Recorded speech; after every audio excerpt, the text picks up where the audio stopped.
Turkiyada o'zbeklarga ish bormi?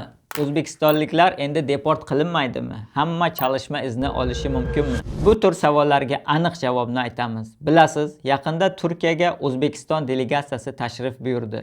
Uchrashuvda Turkiya va O'zbekiston vazirliklari orasida bir qancha yangi kelishuvlar tuzildi.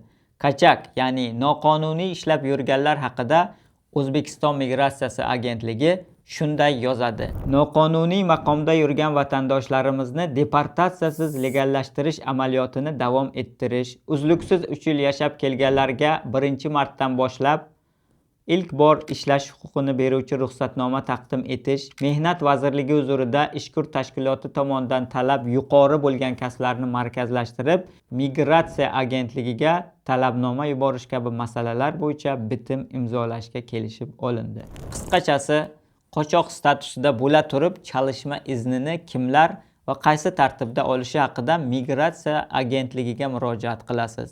Endi Turkiyada O'zbekistonliklarga deport yo'q degan gaplarga ishonib qolmang. Turkiyada deport bekor qilingani yo'q. Qayerda bo'lsangiz ham qonuniy yashang. Qo'shimcha savollar bo'lsa, hoziroq bizga aloqa qiling. Shu kabi aniq, ishonchli ma'lumotlar uchun OneLandga obuna bo'ling.